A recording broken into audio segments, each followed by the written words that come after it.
I do a lot of boxes with 45-degree angles and the spline in the corner to give it strength, just like this.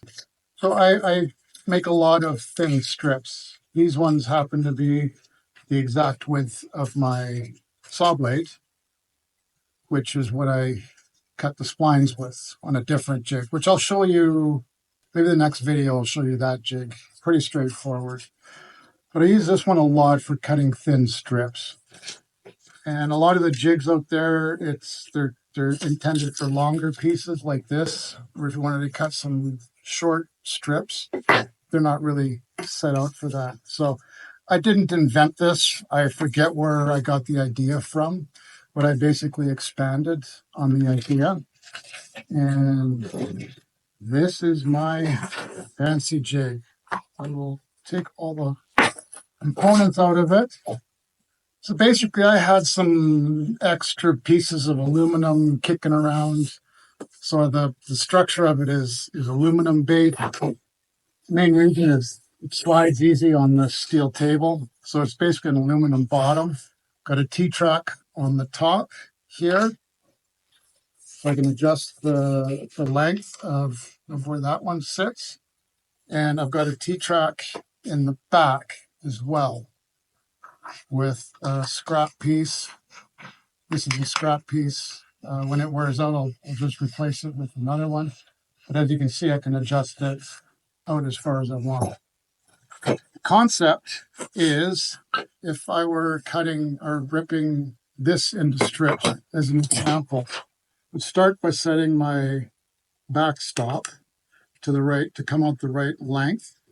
If you're doing wider pieces, it's not as important to have this out.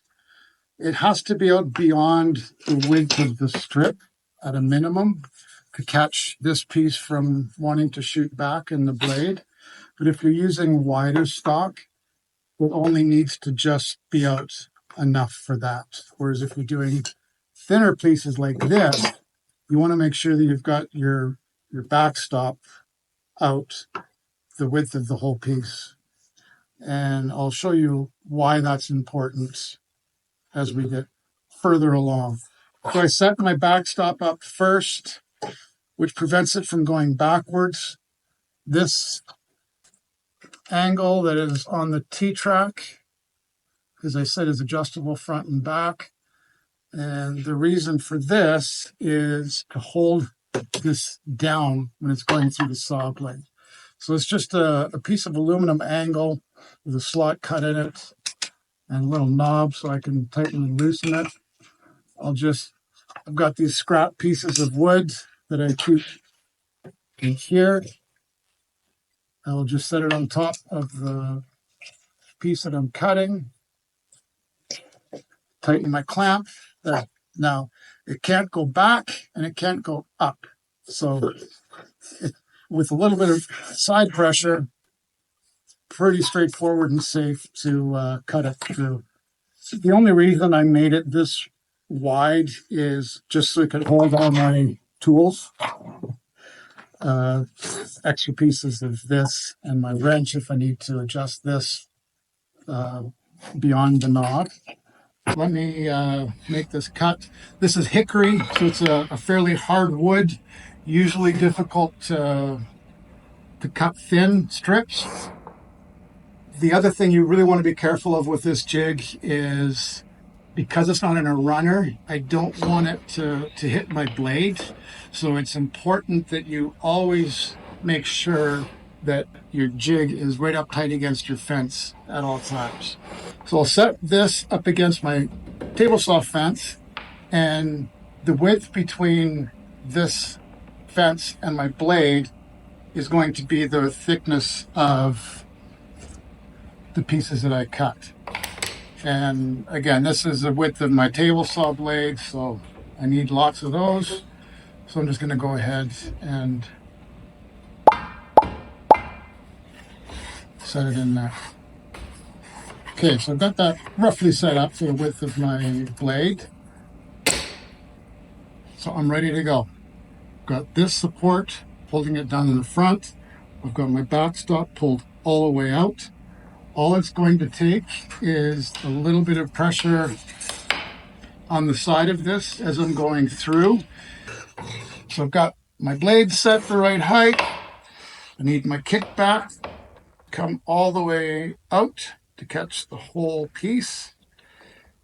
And once this is cut up, it's just a matter of replacing it. And when I put this one in, I pre-cut 4 or 5 of them that I just kept in here as well. And it's just a matter of drilling some holes. I've got some wing nuts and nuts that slide into a T-track on the end here. So it's just a matter of drilling holes in a piece of wood and getting them in there. So replacing this back part is fairly quick and easy. So tighten that up. I'll give you measurements at the end of this video as well. And since I've already used this side, I'll just flip it upside down and re-clamp it on there. Good to go.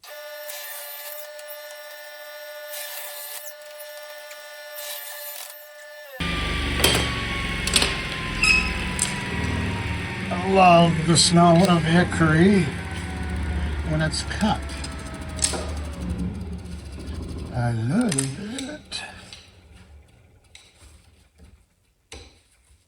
So you saw it kicking up a little bit back here, a little bit of chatter. To resolve that means I just had this out too far. It should be about halfway of the length of your board. So I'll readjust that. Make one more cut. And you can see this is already a thin piece, but on this jig it's pretty easy to cut even the thinnest ones. So I've got this set. You adjust it again.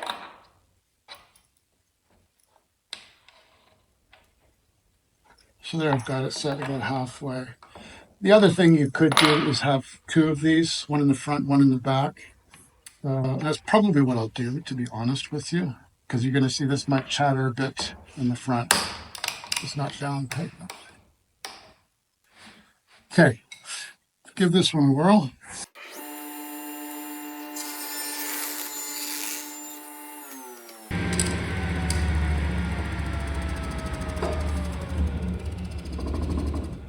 And you can see, well, you probably can't see, but this is my last off-cut piece, and even it is the same thickness throughout. It's a little bit thinner than these, but these ones are all exactly the same. Both sides, no discrepancy. When I'm using this with the saw on, I'll usually pull it back through just like this. I don't recommend that unless you're extremely comfortable with a table saw and once you've used this jig for a long time. What you don't want to happen is when you're pulling it back for it to catch into the blade. So if you're going to pull it back like I do, just be really slow, cautious, and know the risk, and just make sure that you're pulling it back with it up against the fence all the time. You want to make sure that when you're at the blade, you're not pushing too hard. Even though you've got this backstop here, you don't want to push this off-cut piece into the blade because you can get kickback from either side of the blade. Typical kickback is when it gets wedged between your main fence and the blade. That's usually how kickback happens. But you can also get kickback from the off piece. And what happens is if you've got a little piece here that is, once it's cut off, if it catches one of these teeth and the blade is going this way, it's going to pull it through and shoot it back. And we'll try a shorter piece just to show you. Really no different setup and system. Let me adjust this.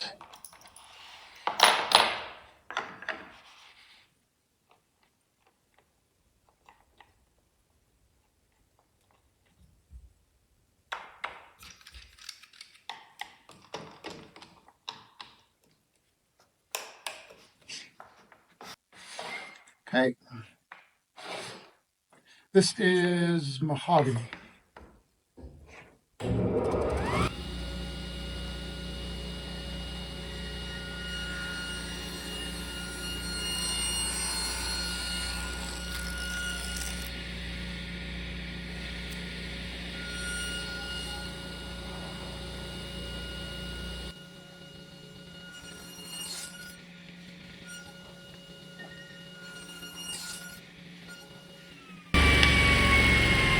I will give you some measurements here right now if you wanted to duplicate this.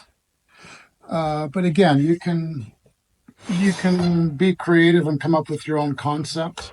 The main features that I find most beneficial, again, are this piece that slides on a T-track to hold the piece down, and obviously the backstop. Other than that, you can make it wider, shorter, taller, fatter, whatever. But this one is, the total length is 22¼ inches to here, and the width is 6½ inches. So this T-track at the back is 6½ inches wide. And again, this doesn't have to be aluminum. It could just be plywood, wood, whatever works, or whatever you desire. I find this little compartment here handy for tape measures, these spare pieces. And I usually just keep this clamp in there as well. There you have it.